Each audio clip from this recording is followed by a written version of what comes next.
Okay, well, we are now live. So here we go with the podcast this week. It's just me live, no guest this week, and there's a reason for that. We've had a number of requests for some questions to be answered. So I thought the best way to do it was to do it on a podcast, get these questions answered, get them out there, and there'll be a replay of this as well so that everybody can get the answers themselves. So we've got a load of questions that have come in that I will get through. And if you've got a question that you haven't sent in, you can post a comment and hopefully we'll get it done for you. So this is on Facebook, on both my pages. It's on YouTube and it's on the website. So you can have a look everywhere and have a look through it. So questions, I'm going to do them in the order that they came in. And that way, that's it. If we get through them, we get through them. One of the first questions we had, I'm not going to mention people's names because they haven't given me permission to do so. So I don't use anybody's name until they've given me express permission to do so. The first question was, what is the time interval between each pressure point hit? Now, I'm assuming you mean how long do they remain active after you've hit them?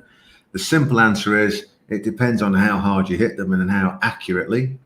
But as a general rule, when you hit something, count to 3, and then the effect's starting to wear off, and it just wears off and off and off as you go along. If you get to about 30, the effect's probably gone. So multiple repeated hits to the same place has a great effect. Same on everybody, every part of the body. You can do the same thing. You can test it yourself. A little tap like that does nothing. Keep tapping, you just there, and it gets annoying. Imagine it on a point and imagine hitting hard. Next one. How would you manage a well-executed straight line kicking attack if there's not enough room to circle away? Well, if it's really well executed, you're going to manage it by getting hit. One. If you can't circle away, then either you've got to move in or you've got to move out. It's as simple as that. So if you know a kick's coming, you either close it down or you move away from it. It's that simple. So footwork is the key, and it's the key to most things when it comes to defending yourself. Footwork. That's why I push it all the time that your footwork's got to be right. Okay, another one. You mentioned before about people do that Kotegai-esh thingy wrong. Why and how and what's right? Okay, Kotegai-esh, wrist turn and throw. Most people are here with it and they bend the wrist and twist it. And then they do the takedown with it, which is okay. That can work. I've seen it work. I've seen good people do it that way. And I've seen people make it work that way. However, it becomes very difficult to do when you've got somebody really resisting, grabbing strong, and making a very strong fist. To bend that wrist back like that, that takes some doing. And if you're good enough to do that, you might as well just hit them in the first place. So the way we do it is different. You imagine a strong fist. You don't try and bend the wrist. It's a wrist turn. It's a wrist turn. It's a wrist turn and throw. When you bend it like this, or twist it rather like that, turn it like that, rotate it round, then it becomes very simple, very easy, and you take it out at that angle. Very simple to do, very easy to do, and very, very effective when you change it from doing this to doing this and then take it out at that angle. Works easy. Okay, the next question, I've got to scroll down this list here. How to train PPs properly. Okay, so how to train pressure points properly. The question really is, how do you train properly? How do you train everything properly, correctly? Because they're a part of your training. So to me, and this is a big subject now, the most important part of this is correct drilling. Now, when I say drilling, I don't mean the drilling that I see everywhere else. Now, I want to make a point here. I've traveled all around the world teaching. I've taught thousands and thousands of people all over the place. I've been to hundreds and hundreds and hundreds of martial arts clubs. in lots and lots of different countries. I can't remember how many. And I'm going to tell you now, I can't remember one club that drills correctly, what I would call correctly. Let me explain. I've made a little note here for myself so I don't forget. There's some things that I need to put across to you.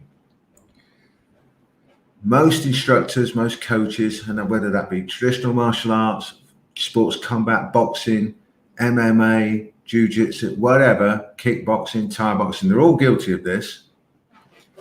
They do things like, let's call it the athlete now, comes into the gym and they say to him, have you done your warm-up? Have you done your shadows? Have you done your bag work? Have you done your pads? You shouldn't be doing pads anyway. Have you done your sparring? Yeah, okay, goodbye, see you later. Then they do things like time for drills. Okay, right, you do 10 throws on him, he does 10 throws back. You do 10 takedowns, he does 10 back. Or you do 10 at this lot, do 10 back, then the other side, 10 back. 10 juji, 10 juji, either side, swap over. And it's all done by numbers.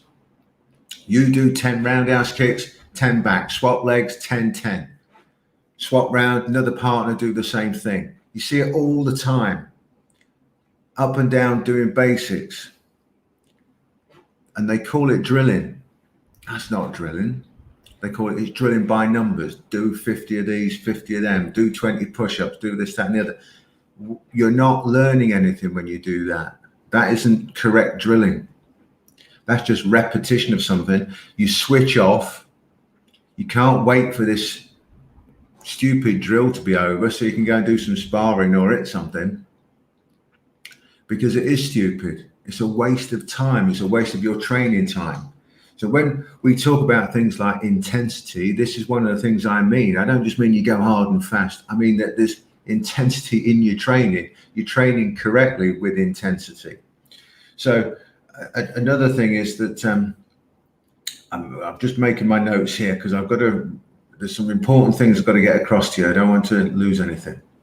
All right. Now, let me explain again about drilling. But the difference between what we drill and what everybody else, I'm going to say everybody else because I haven't seen anybody drill what I would call correctly. I've heard of people drilling correctly, but I have not seen them. Okay. There's got to be a reason for the drill. You've got to be learning while you're doing that drill. And I don't just mean learning that you're throwing a kick or learning, you're doing the lot or you're doing juji or whatever. That's not learning. You're just doing a technique. When you're doing the drill, let's make it real simple. Everybody will understand. A jab. When you're doing that jab in a drill, you've got your training partner in front of you who's complying, is helping you because it's a drill. And there's degrees of compliance. Training a drill, there's a lot of compliance. In a fight, there's none. We all know that, right? So don't start talking about being compliant in a drill. There's a reason for compliance in a drill, and there's a reason why compliance gradually gets taken away. We're going to start at the beginning. There's full compliance. The person doing the jab must be understanding where they're starting from, where their weight is, where their balance is, what their angle is, what their distance is from the opponent. And don't forget, they're just stationary at the moment, so they can measure distance properly. Then they've got to understand how they need to move their body to throw that jab in the most efficient way. So it's fast, powerful, and accurate. They've got to understand where it's going. They've got to understand where their balance is when it's going, where their feet should be, where their weight distribution should be, how to retract that jab to keep themselves in the safest possible way at the same time. You see how there's a lot of things going on now in this drill, rather than saying you do 10 jabs, I do 10 jabs. Now, the defender, your training partner, and I stress the word partner because they're partnering, they're helping you. They're going to be saying to you things like, yes, that was a good one. Your weight was off. The balance was off. That didn't quite reach properly. All of these things, you're getting immediate feedback, immediate reactions to what's going on. Let's say that every time I throw a jab, I dip my head and throw the jab. I dip my head and throw the jab. My training partner should be saying to me, you dipping your head to the same place every single time you throw that jab. I know how to counter you. After you've done that a couple of times, I know what you're doing. So all of these things are part of drilling. And that's a very basic sort of principle to get you started on it. So that when you're working with somebody, you can work together. So one is a student, one is a teacher. The teacher is also the student, and the student is also the teacher. You're both swapping these roles continuously during that drill.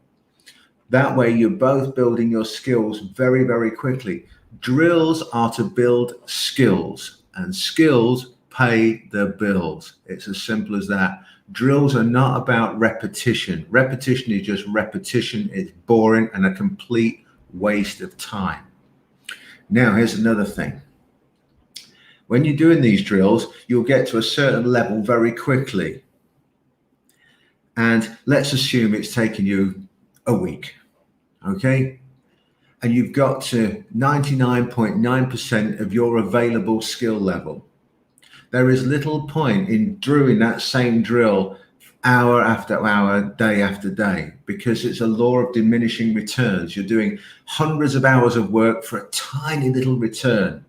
Your time is better spent doing some other drill, building some other skills.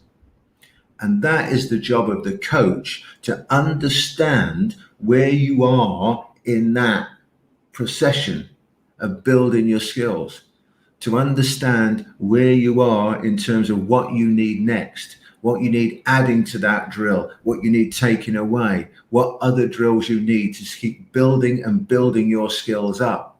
That is the job of a true coach, a true teacher. Somebody who says, go and do 10 roundhouse, 10 back, swap legs. They are not teaching you. You are just blindly doing drills, not even drills, blindly throwing by numbers. I was told years and years ago, a thing of the military said it takes 3,612 or whatever it is, repetitions to get muscle memory and perfect a technique. I immediately said that's BS.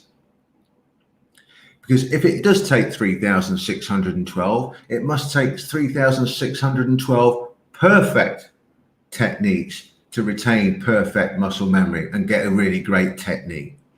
And why is it 3,612? Why not 3,611? Why not 3,613? The numbers are immaterial. They are stupid beyond belief. I say to people, it may take you 300 reps, just for argument's sake. It might take me 5,000 reps of perfect drilling before I'm at the same level as you. So you can't say that it's 3,600. You can say you drill it until you've got it, but correct drilling. You may do it quicker than the other guy. The other guy may do it quicker than you. We are all different. That's the problem with drilling by numbers. You drill by skill level, the level achieved. That is what drills are all about. And doing it the way I've explained, your skill levels will go through the roof very, very quickly. That's how drilling should be done. Now, some people say, what about solos? You can't drill when you're solo. Yes, you can. Have you heard of shadow boxing? Have you heard of kata? Have you heard of patterns, forms? You can do these drills on your own. Even if you haven't got a heavy bag, you can do them in shadows, because you can still, if you've got a mirror or a phone, you can video yourself. You've got to understand where your balance is, where your timing is, what's going on. You've got to understand how to analyze yourself and what you are doing. And if you can't do that, then you haven't been educated correctly within your martial arts or within your sports combat. If you can't analyze yourself, then you definitely need to have a word with your instructor, your current coach, your current Sifu sensei, or whatever they're called, because something's wrong. Because you should be learning to analyze yourself as you go along. You should understand where you should be. You should understand the balance. You should understand what muscles should be used. You should understand exactly how it feels to be in the right place to be throwing these techniques. And if you don't, you need to have a word with your instructor, your coach, or whatever, to help you get the right way. And if they can't help you do it, then unfortunately, you're probably in the wrong place. So you can do this with a partner, on your own, with shadows, with a bag, with pads, but you shouldn't be doing pads. You can even do it, you've got a mirror, if you've got a phone, you can do it. So correct drilling is absolutely important. The next big question I got was, how do you learn fast? Well, I've just explained that. Correct drilling. Okay, now, to add to that for you, right? If you're drilling correctly and you've got somebody who's watching you and making sure that you're drilling correctly, you will advance very quickly. And you'll be able to go from drilling it to conditional sparring it, to actually using it in a real hard open spar, and then being able to use it in a fight should you be a sports combat athlete. If not, then you'll be able to use it for self-defense. Hopefully the situation will never arise, but if it does, you will be able to use it. Okay. Now, another thing here, I just made some more notes about this because I want to make sure I get across all the salient points on this. All right. Now, I made a note here. I've mentioned it a little bit before, but you need to be analyzed by the coach. Your instructor needs to be analyzing you all the way through these drills. Again, correct drills. All right. They need to be analyzing you all the time, both you and your training partner and everybody else. They need to be analyzing you. They need to tell you the right time to start taking away the compliance, to start making things a bit more difficult. We said before about that very simple jab. Well, we started stationary, didn't we? Now we're going to be starting from half step out. If you don't know what half step is, I've put it on my site many times. You started from half step out, then you're going to move in. So you've got to get in and out of range. Your training partner will also be changing range. Then you can build up again. You can say, right now, right, the training partner will cover it in different ways. You've now got to land it, pick a target. You might even do it as the shoulder, just for safety or whatever it may be. You pick a target, a small target. You've got to hit it. You've got to be out of range. The training partner knows where you're going. Right? Knows where you're going. In a fight, they don't, but in this, they do, which makes it more difficult. If you can land when the other person is defending at 100% and they know where you're going to go, they know what punch you're going to throw, and you can still land it, you've pretty much got that technique down. I think we'd all agree. Now, we hear stories of the time of boxers, for example, that still practice their boxing every day, even though there's only this X amount of punches, blah, blah, blah. Yes. And I'm telling you now, I've been to many pro gyms. I know many, many top boxers, right? Most of them drill. I don't know any. I don't personally know any that drill correctly. I've seen some clips of drills being done by Canelo, and I can only, because it's in Spanish, I can't say for sure, but they appear to be drilling absolutely amazingly correct. There's a valid reason for what they're doing. One of the drills I saw, he's on the heavy bag. He was slipping off to the side to deliver his body shot or front hook or shovel hook. But every time he was doing it, he was receiving a feed from the coach, Mr. Reynoso. He was receiving a feed from him. And it's one of those that they're sticky out, foamy things. And every time this feed came, he slipped. The feet touched his shoulder, and then he delivered the body shot. He was getting that, and every single one, he was receiving verbal instructions, or I'm assuming verbal instructions. He was receiving stuff from the coach. And it was just non-stop, bang, do the shot. Another one's received, touching the shoulder, bam. Practicing, getting yourself so that you're just missing that shot that's coming in and you're in a position to deliver your counter. Now, we've seen Canelo non-stop land those sort of things. He's drilling these things to be able to use them in a real fight. Okay? And that's the kind of drilling I'm talking about. And you build that up and build that up and build that up. Okay? Now, again, this is the problem, that everything that we do in martial arts is time-based, which is why they do things like go and do 20 of them, or go and drill that for 20 minutes, go and drill that for 10 minutes. Do you do 5? You do 1 round, he does 1 round. In boxing, you see it all the time, kickboxing, Thai boxing, the lot. They all drill wrong. It's time-based. Everything we do is time-based. Our education system is time-based. You take, back when Years ago, we did the 11 plus. Guess what age? You did your O levels at 16. You did your A levels at 18. Then you go and you go to college or wherever you go and go to university, poly, go and get a degree. 21. Everything's age based. Martial arts. You get your black belt. You got to wait 2 years for your second dan, 3 years for third, fourth, and so on and so on and so on.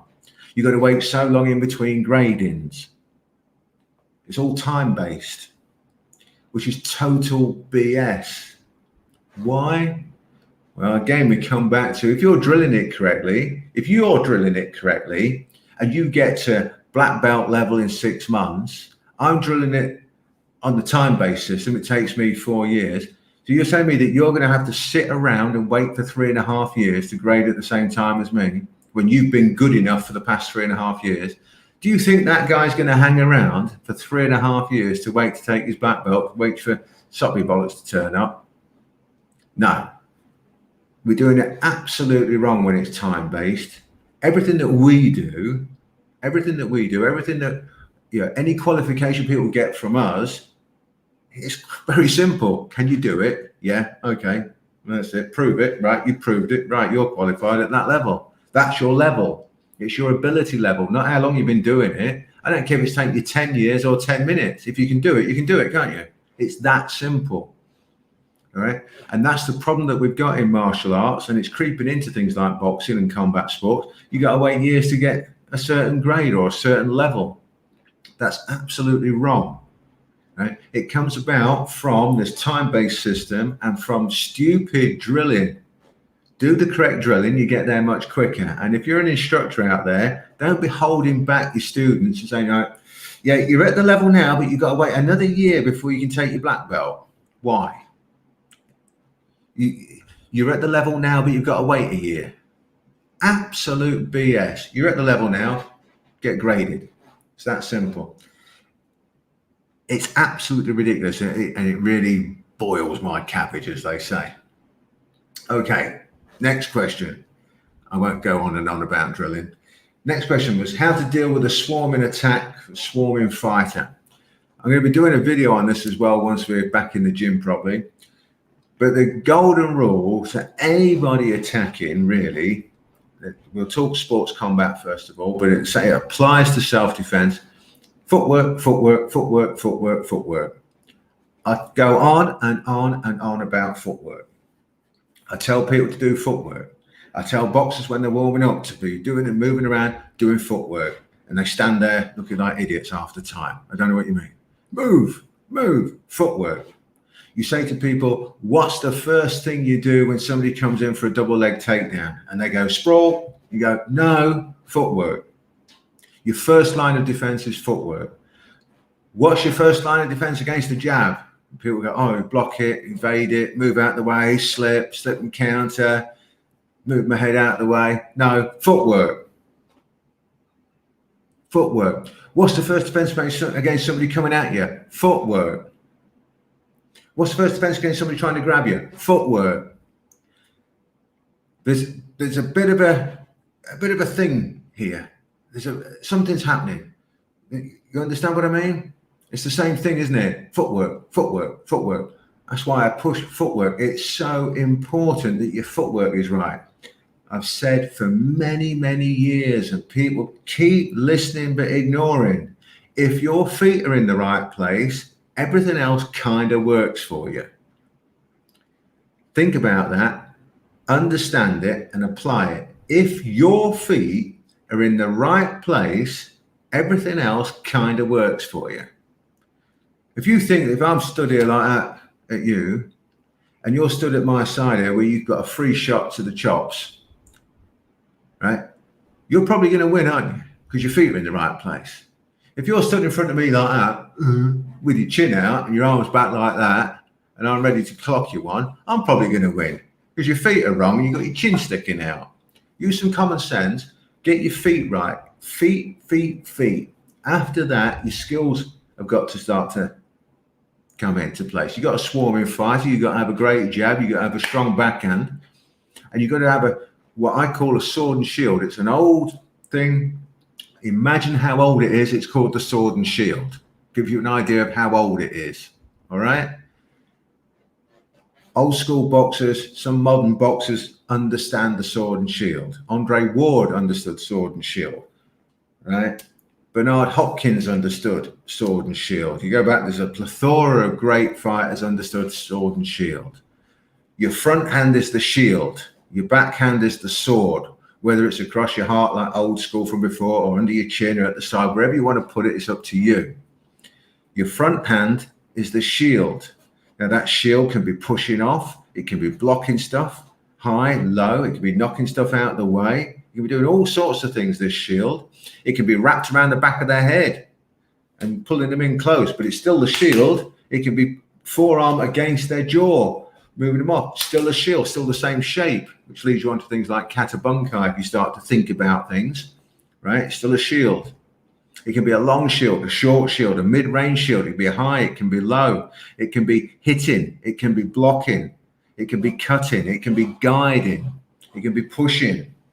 So that shield can do all sorts, and then your sword is the one that gives it to them, right? So that sword and shield is vitally important when it comes to a swarming fighter. Again, on our blog and on our YouTube channel, this video about the sword and shield. Check it out. Okay, the next question that came in was, what sort of training do I do each day? Explain it and why.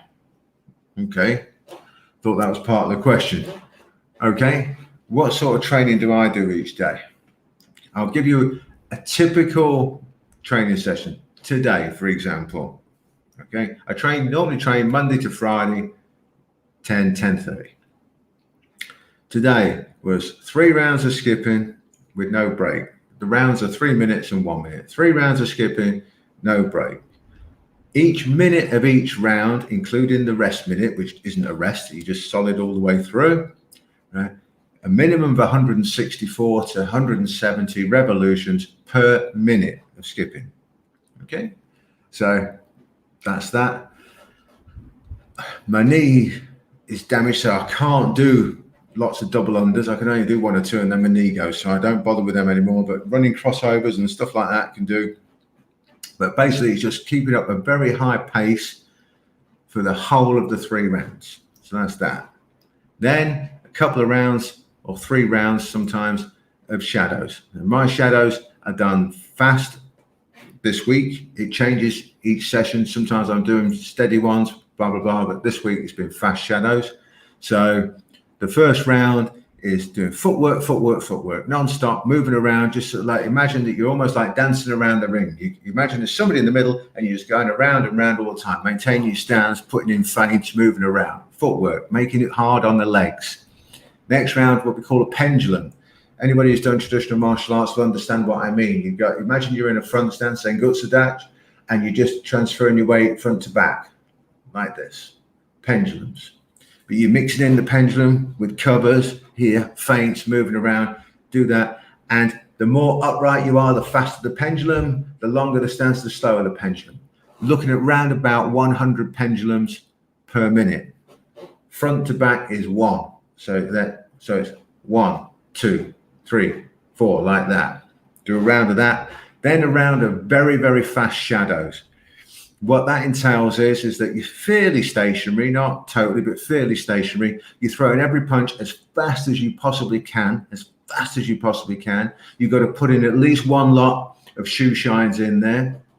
If a hook comes, if you're throwing a hook, you've got to come under at least twice and you're back. And the punch has got to be as fast as you possibly can. Keep them short so that you don't extend and damage your elbow joints. As fast as you possibly can.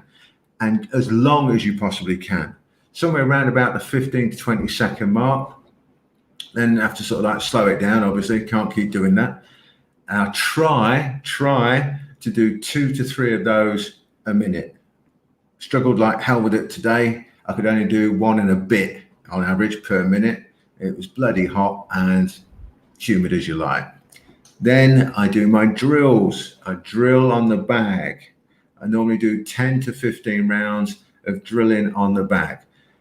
Today was super hot. So I did 5, took a 1 round rest and then did another 5. So I only did 10 today. But it's drilling.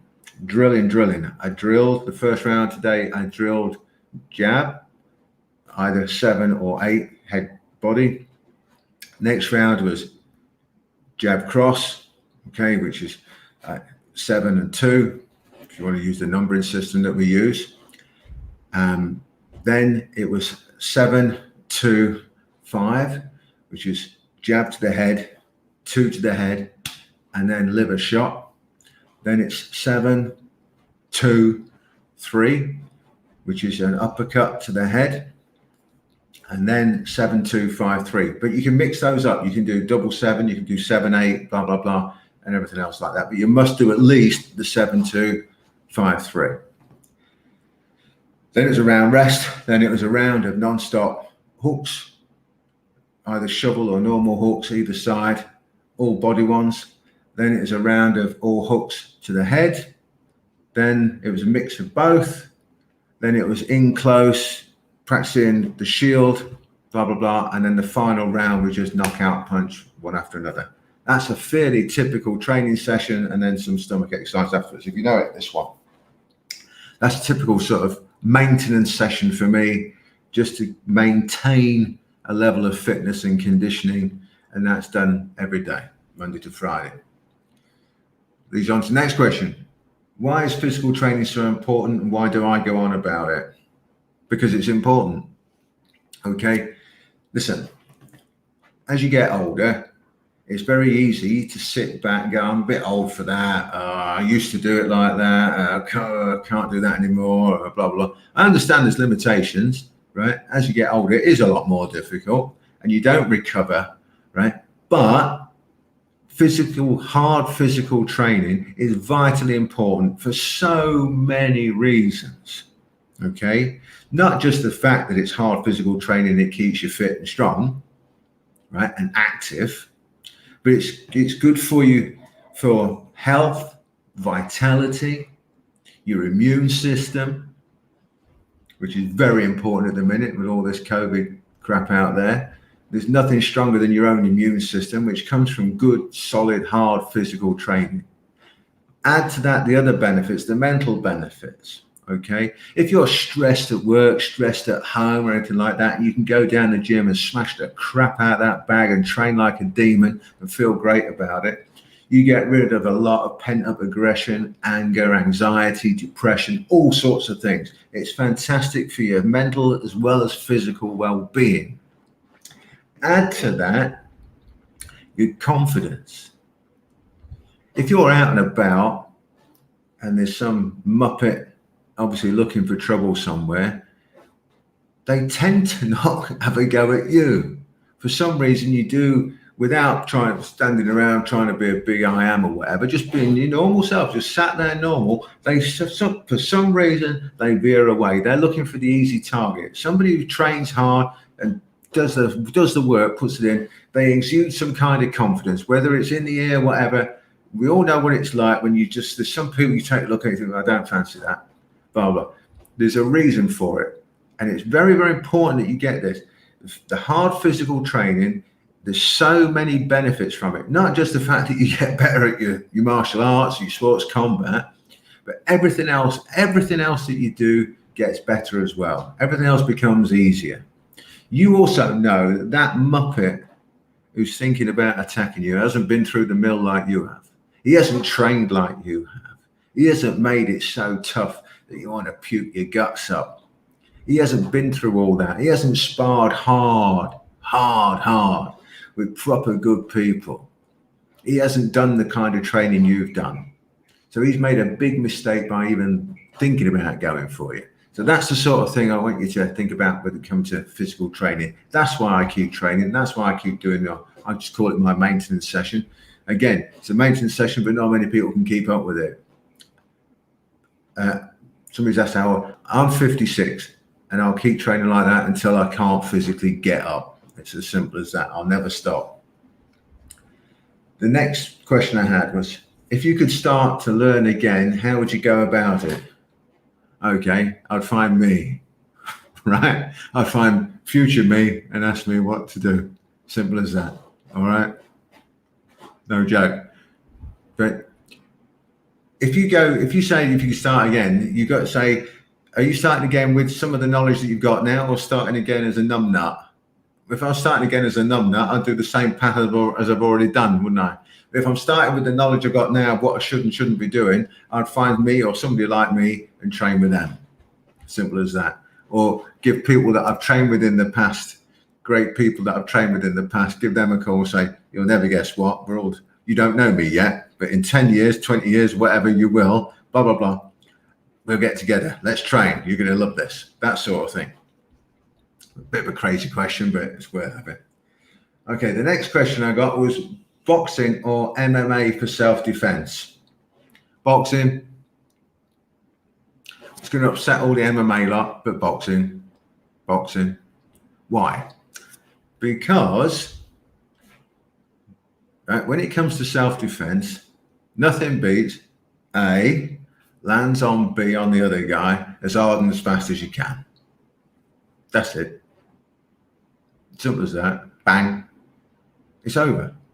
If you know how to punch properly and you punch somebody and you get knuckle on bone, they're going out.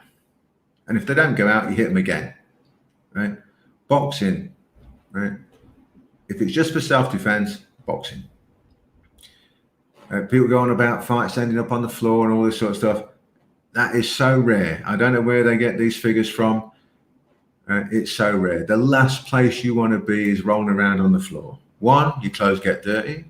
And two, somebody else is going to give you a kicking while you're down there. Right? Don't do it. Don't fall for the hype. Right? When it comes to self-defense, boxing is the key. Hit hard, hit fast, and hit often. You should hit hard and be hard to hit. Simple as that. Now, I'm not dismissing any of the other arts or anything like that. Of course not. The question was about self-defense. Which one? If you had to learn one, I'd say boxing. MMA is a fantastic sport, right? They're tough as nails, conditioned as anything. And of course, the more you know, the more able you are to defend yourself, okay? But if you want to learn for self-defense straight off the bat, boxing. Boxing was called the noble art of self-defense. That's what it was called. If you look back at the times of greats like Jack Dempsey, when it was called the noble art of self-defense, you'll see he's written in one of his, I think it's one of his books or a newspaper article, I can't remember exactly, where he's complaining about these new boxing coaches that are suddenly appearing that are teaching people the sport of boxing and the fitness of boxing instead of the boxing as self-defense. Now, does that ring any bells with people who've done karate, blah, blah, blah, jiu-jitsu, yada, yada, yada, kickboxing with kickboxercise, boxing with boxercise and box fitness? Yes, all of these things are happening and have happened with every single martial art. It starts off for self-defense, becomes a sport, becomes fitness. So you have to be very careful what you're doing with it and understand what you want from it. If you want it for fitness, fine. If you want it for sport, fine. If you want it for self-defense, fine. As long as you're doing martial arts or whatever, I'm happy with you. But you've got to understand what it's for and what you're doing with it. All right? But boxing, for example, is the noble art of self-defense. It's not the noble art of sport. It's the noble art of self-defense, but it's become a sport. Okay? So that's a very important part. All right? Everything that you do in martial arts, if your mindset is I want to be able to defend myself with it, should be applicable for self-defense. If your mindset with it is that you're just doing it for fun, shits and giggles, get a bit fitter, meet up with some nice people every week, fine, just do that. You know, some people do it, you know, and they know they're no more deadly than if they did tiddlywinks, and they're happy with it. And they don't talk about it as if they're doing a martial art to get super fit and tough and can defend themselves. That's fine, all right? But if you are saying that I'm doing it for self-defense and I'm super fit and super tough, you better be super fit and super tough and be doing it for self-defense and not the tiddlywinks version. Just throwing that out there. Okay, so, okay, now I had that was the main questions that came in. And there was another question that I missed out before. When you're training, people have asked me about compliance. All right, there were several questions on compliance because I've said in the past that when you train, you have a compliant training partner, and I mentioned it on the drilling bit as well earlier. And people said you don't get a compliant training partner in a real fight. Yeah, I know. I did mention that in the drilling thing. Let me explain about compliance. All right. There's a reason for compliance. Let me make an extreme example to make a point. Let's assume for 1 minute that you are a world champion kickboxer and I'm brand new, never done kickboxing before in my life. Walk in the gym. Are you really going to kick me in the head as hard as you possibly can in a drill because you don't want to use compliance? You think compliance is wrong? Or are you going to take it really steady on the new guy and make sure he doesn't get hurt in his first lesson? Hopefully you're going to take it steady on the new guy and make sure he doesn't get hurt in his first lesson. That's compliance, is it not? Yes? So compliance goes both ways, not just from the defender, but also from the attacker, doesn't it? So compliance. When we say use compliance to start with, we mean to start with. We don't mean use it all the way through. I said at the very beginning about drilling, correct drilling, was that you have compliance for the drill to start with. We all know that there's a lot of compliance to start with, and in a real fight, there is no compliance. We know that, but you can't go from 0 to hero immediately. There's got to be a progression.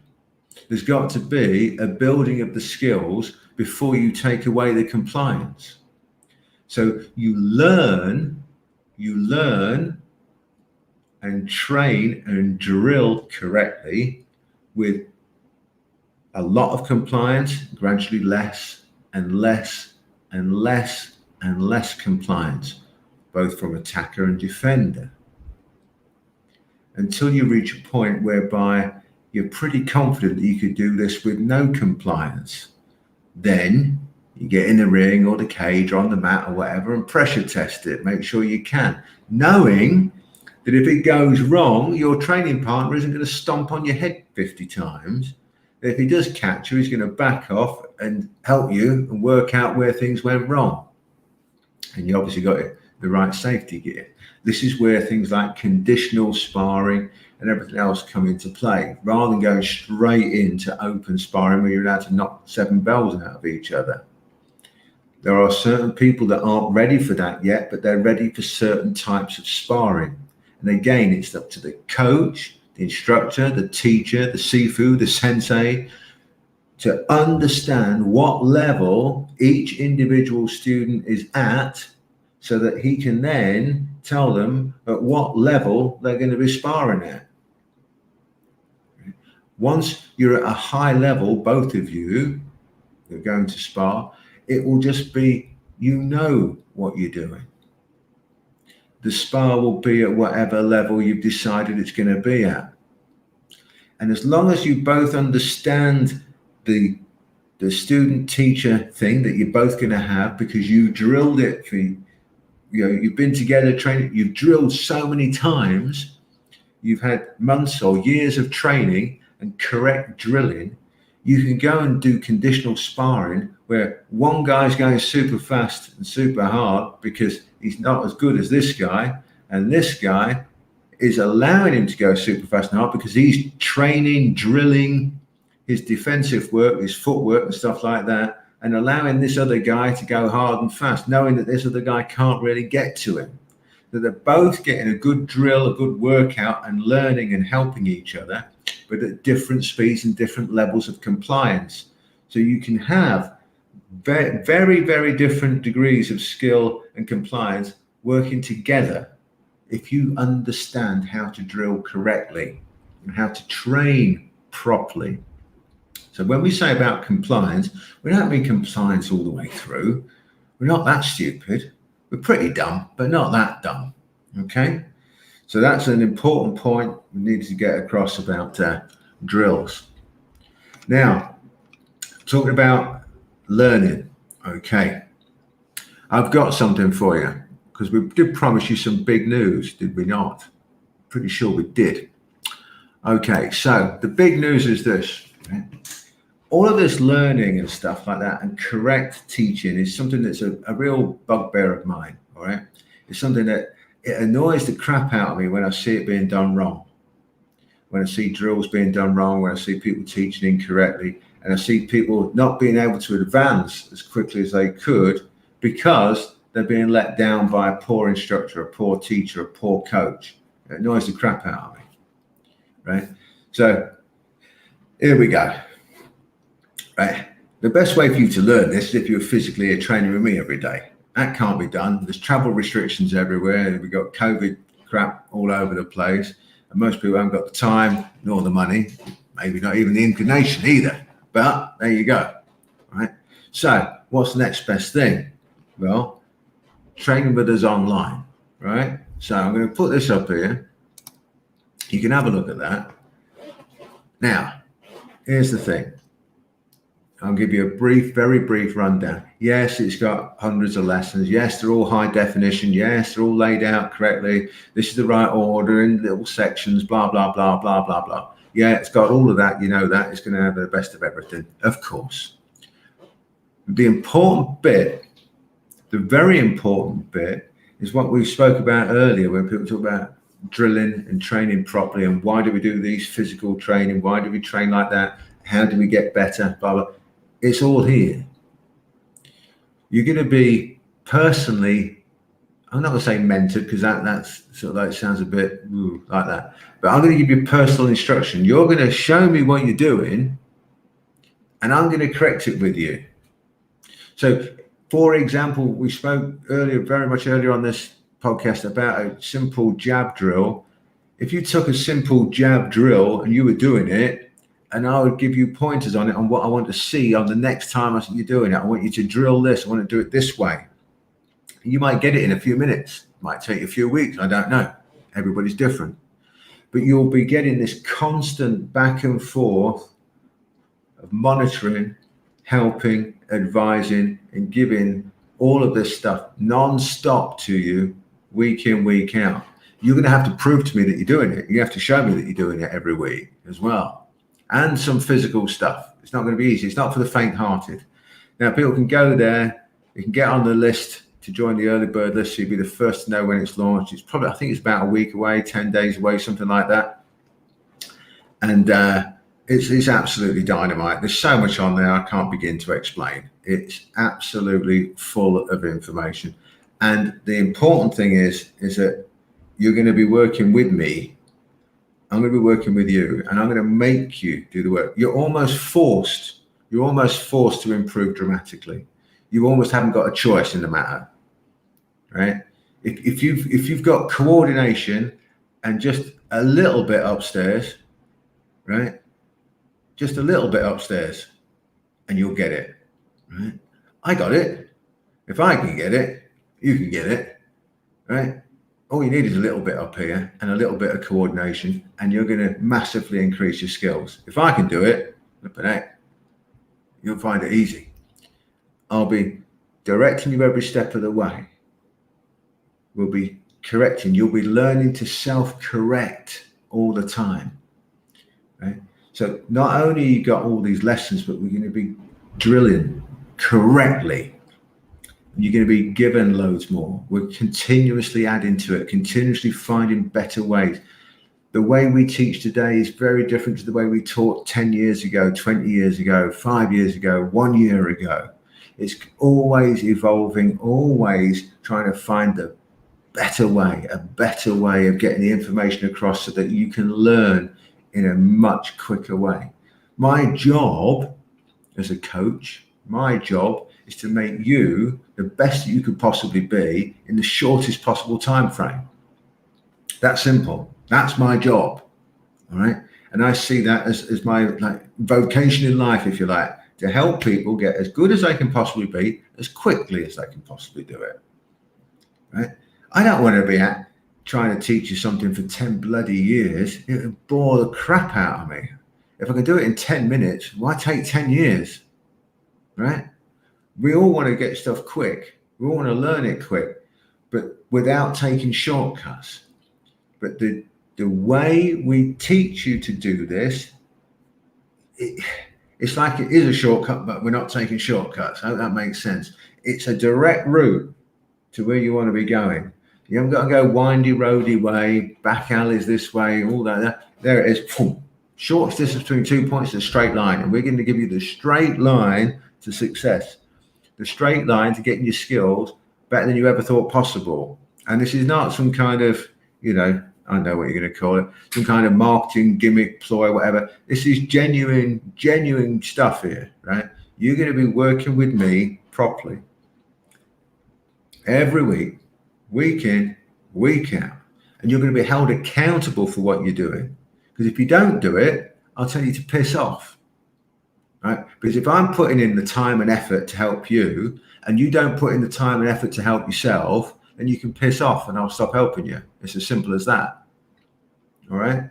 So if you're not the kind of person who's going to hang around and do the work, then don't even bother, because I'll lose interest with you in a heartbeat.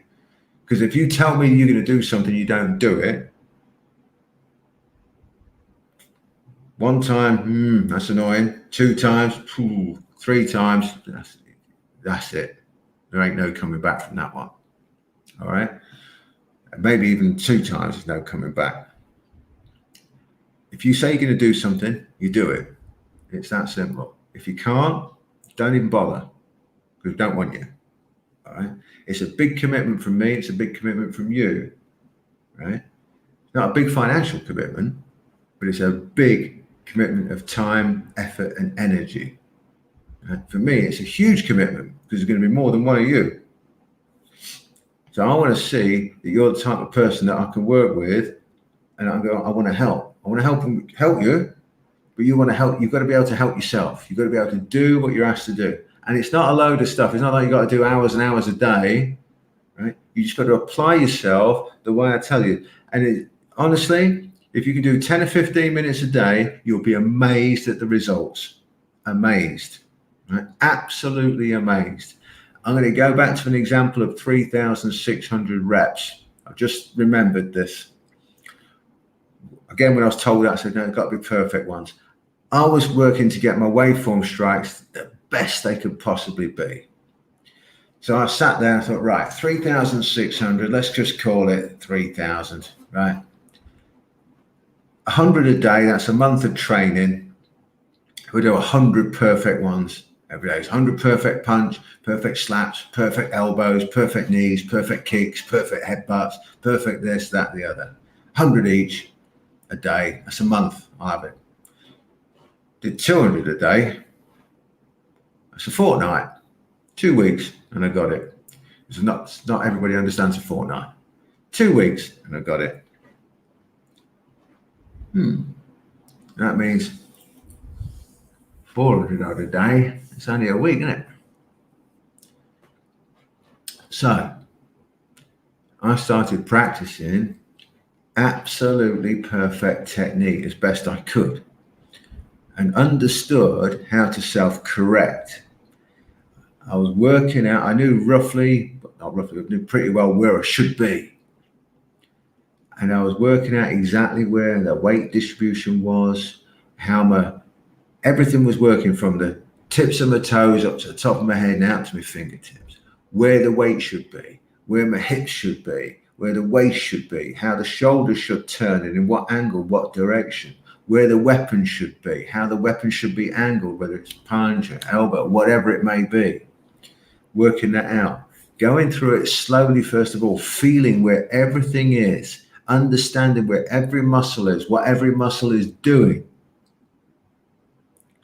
And it didn't take long. It didn't take 3,000. It took nowhere near that. And then within a few days, hitting really ridiculously hard, right? So you think then I was like, whatever, I don't know, 20 odd years ago, 30 years ago, like 180, hitting harder than people weighing 230, 240 are trained fighters at 180. Now, that was in a very short period of time. Still, years and years later, years and years of training, it still isn't that much more than it was then, which goes to prove that law of diminishing returns. Just imagine if I was just fixated on that power generation and spent the last 20 odd years for an extra 1 or 2% increase. What a waste of time that would have been. And that's what people are doing, unfortunately, in the martial arts. They're doing year 1, 2, or 3 and then repeating it for the next 20. It's a crying shame. I see it all the time. When you do it with me, when you're training with me, you ain't never going to make that mistake. I was fortunate that I was dumb enough to think I better not carry on doing that. I'm not getting much better. I'll do something else.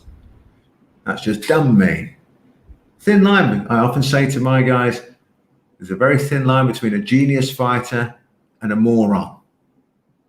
Right? There's a very thin line between a genius and a moron when it comes to fighting. The genius might figure out that you move your head to the side when you're doing stuff. So he'll punch towards the gap. And as you move, you walk into his punch. The moron will think, I can't hit him just now. I'm just going to throw it into the air and see what happens and get the same result. Right? Very thin line. So when you train with me, you're going to be told, advised, instructed when it's time to move away from what you're doing. Say, look, you've got really good at that. There's no point in keep drilling it for the next 10 years. Leave it now. We're moving on to this bit. We'll come back to that. Make sure it's maintained, right? But you don't need to be drilling it for hours on end. And this is how you progress very, very quickly, because you're being instructed in the correct way to drill what you're doing so that you do understand and learn it very, very quickly. And you're told exactly when to move on and when to add to it and take away and everything else. There's so much that to be done, and every single person is different. That's why it needs to be back and forth. The basic lesson, the basic drills will be the same for everybody, but everybody will be doing it slightly differently. We're all different body shapes, different sizes, different abilities, different ages, different fitness levels. So it has to be personalized. It's the only way for you to massively increase your skills very quickly. It can't be a global, right? Everybody do this, everybody do that, because that gets back to drilling by numbers, which we all know now. Drilling by numbers is total bullshit. You've got to do it the way we said. The one last question. Sorry, I nearly missed out. The last one, sorry. Why do you keep saying pad work is bullshit? Okay. Because pad work is bullshit. That's why I keep saying it. Why is pad work bullshit? Okay. For those of you who've done any boxing, kickboxing, or hit pads, how many times have you seen the pad guy like this going 1, 2, 1, 2, 1, 2, 1, 2, 3, 1, 2, 3? It has no relation whatsoever to a real fight. It's again like drilling by numbers. What did you learn while you were doing the pads? Did you learn where your feet should be? Did you learn distance, timing? Did you really learn it, or did you just say, well, I moved, to hit the pads right? Did you learn it in relation to the guy who stood there, or did you learn it in relation to somebody waving pads around like that? When you threw a punch, did he come and meet the punch like that? Bang. How many times in a fight does somebody run towards your punch? And if they do, they should be unconscious, shouldn't they? If they walk into a punch. Then why are you doing all this? Why are you doing all that? Why are you doing all that? Meeting the punch. It shortens the punch. Boom, boom, boom. Half the time, the pad guy's doing more work than the bleeding boxer. That kind of pad work is total bullshit. We all know it is. But nobody wants to admit it. Oh no, it's good for you. It's good pad work. Oh, he's a good pad guy. It makes you work hard. Makes you work hard. So it's a workout. Are you learning? No. Have you picked up new skills? No. I said it earlier. I'll keep saying it. Drills are for skills, and skills pay their bills. If you're not drilling for skills, if you're not getting an education, if you're not learning new skills, then what the F are you drilling for? If it's a workout, go and have a workout. Just go and just hit stuff and have a bit of a play. That's fine. Got no problem with that. But if you really want to improve, you've got to drill properly. You've got to train properly. That's why I call out pad work. That's why I say most people doing pads is just bullshit. You shouldn't be doing it. You're learning the wrong things. You're doing it in the wrong way. You're doing it at the wrong angle, the wrong direction, the wrong distance. The punches are being caught short. Somebody's hitting your punch. You're not reaching for anything. The pad guy isn't making it realistic. None of that. That's why pad work done that way is bullshit. And that's why I'll always call it bullshit. We don't do it that way, but that's another story. We do it very different, and we make it much more like a real fight. But you got to trust each other. You got to start with compliance, yes, and you got to build it up. Because if you're the pad guy working with somebody doing it our way, and it's somebody new who doesn't know what to do, you as the pad guy could get seriously hurt. So it's something that you learn together and you build up, you build a relationship, that coach to student, student to coach, and vice versa, because you're both students and both coaches, that symbiotic relationship so that you can work together and build the skills up. Not only the skills of the fighter, but the skills of the pad guy. And they'll be working together as well. So the fighter can be a pad guy and the pad guy can be a fighter. It's not just the main coach. Everybody's learning to be a student and a teacher at the same time, and a real teacher, not just a pad guy, not just somebody going 1, 2, 1, 2, 3, 1, 2, 3, 4, 1, 2, lean away 2. That's bullshit. They've got to be learning properly how to do it so that they can understand what the other guy's doing, tell him when he's making a mistake, advise him where the power was, where his balance was, where his timing was, where the distance was. Why hasn't he defended himself after his combination? Why has he just stood there like an idiot? You see it on heavy bag, you see it on pad work, you see it on shadows all the time. They throw this fancy shots, and then they don't move to defend themselves after they're finished. What do you do? Stand there and get knocked out? Come on. People aren't thinking.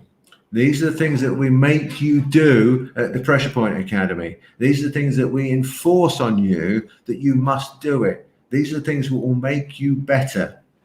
Like I said, it almost forces you to improve. Because once you start to train the way we tell you to train, it's second nature after you've thrown something to make sure you're moving your head and keeping yourself defended. You understand what I mean? That's what it's all about. And you've got to make these things work. You've got to train that way. If you don't train that way, you're missing out. You're missing out. Anyway, we've come to the end of the time. I've waffled on for long enough. Go down there, join the early bird list. You'll get it. Thank you for being here, everybody. Hi to everybody, Tony, Alex, Wayne, blah, blah, blah, and viewers, and thank you to everybody who's sent the questions in. And sorry, it's just me on a live one this week, but there you go. We have got some already recorded for you for next week and the week after. We've got some good ones coming up for you, some good podcasts. Anyway, that's it. Thank you, everybody. And hope that's helped. Any more questions, send them in. We'll get them answered. Thanks again. Bye-bye.